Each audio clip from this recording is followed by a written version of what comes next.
Hello friends, I'm Marlon and this is MV Pittman Cross Sim Racing. Today we're going to talk about cable management.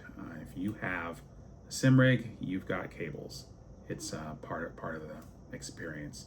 If you have a wheelbase, you have a PC, you have a monitor, you have a wheel that probably has a cable that goes to your computer, you've got a powered hub, you've got a button box, you've got USB devices out the wazoo. So you definitely need to consider how you're going to manage all those cables. So we're going to talk about a few tools that you can use and a few tools that you can buy.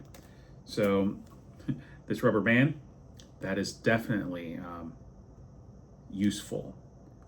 If you just need to store a cable, if you need to bind up the excess of a cable, you can do something like this. So this is the headphone cable that came with my headphones. This is the audio cable. It also has a USB option, and I usually use that. Wired is great because if you use Bluetooth, you get a delay, and if you use wireless, then you have a dongle. So I guess a wired cable works for me. I'm not moving anywhere, so when it's time to use the headphones, I just plug them in. And then I have this extra cable laying around in case I need to use it for something. So right now I don't need to use it for anything, so I just drop it on the floor because that's where I store things. If you have moved on from that, you're no longer a cretin, you might want some twisty ties. And these are nice because you can use them at any kind of size you want. You can use extra length, you can cut it, you can do all sorts of neat, important things with it. But binding up the excess and storage is really kind of the name of the game. So, these are methods that I would say are crude, but usually effective. If you just buy stuff, you're almost always going to have these. So I would say keep them, don't throw them away. And then one day when you need it, you'll have it. Again, storage on the floor, because you don't buy things to mount them on your sim rig. That's your fault. Stepping up to the next level, there's levels to this stuff, man. You need Velcro straps. So the way you're supposed to use these is just bind them to one end of your cable, you extend it out to whatever you need, and then you take the excess, wrap it up, and then you can bind that up. And this helps you get your cable nice and secure. And that way, it's the exact length that you need, and you can put this part somewhere else other than right next to your USB hub or power strip, and then you can put this part right up against your device. And if you're fortunate, you can use one of these angled adapters and save some space. But this Velcro strap is probably the most advanced tool in my cable management arsenal. If you buy cables, a lot of times they come with these, so save them. Again, don't throw them away, man. You could use them easily for nefarious purposes, but we're all about doing good work here. So again, store this on the floor, because why would you clean up your space, man? So, rubber band, twisty tie, Velcro strap, those are great.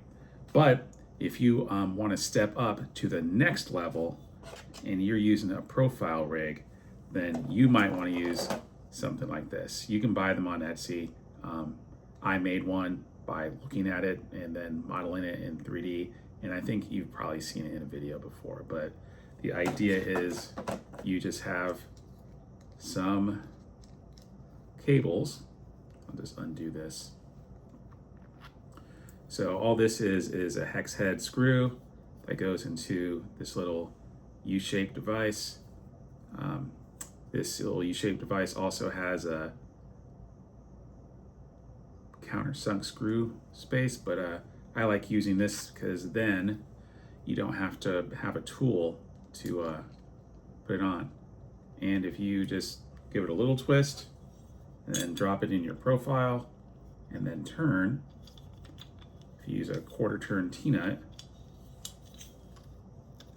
this stuff just rolls up, sits in a groove,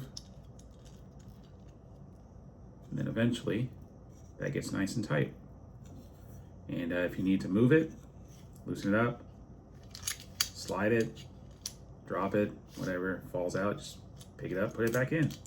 If it fell on the floor, you can leave it there because that's where you put stuff. But yeah, you can run cables through here. You can use the 2 channels to separate important things. But if you decide you need to remove a cable, just take it off, man. Not gonna hurt anybody. We're only hurt by people who don't store their things properly. So that is a really good option. But if you have excess cable and you either don't have Velcro zip ties, Velcro straps, or if you simply don't want that bulge of excess pulling on your ports, which, you know, is a thing. You put enough weight on a USB port, it'll break off, get damaged, stop working, and you probably don't want that. So what you can do is essentially make a cable cleat. So this isn't something I 3D printed. This is something you can buy at pretty much any store. You can order them off Amazon. This is basically an appliance cord wrap. It comes with adhesive on one end, one side, and then it has like a little cable clip on the other side. It's rubbery and flexible. I don't know what this is actually made of, but what I do know is that if you want to stick it to your profile, that is unacceptable behavior. You need to be able to adjust and remove it like you do when you just throw stuff on the floor. So throw that on the floor because you're not going to use that. Instead, you're going to use one of these that has holes in it that you put in there with a drill. And then you put some T-nuts on the end with some thumb screws on the other side.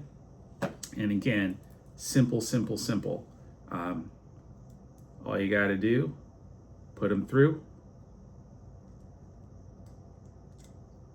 Just a screw there on the end and a T-nut. Give it a couple twists just so it doesn't come off.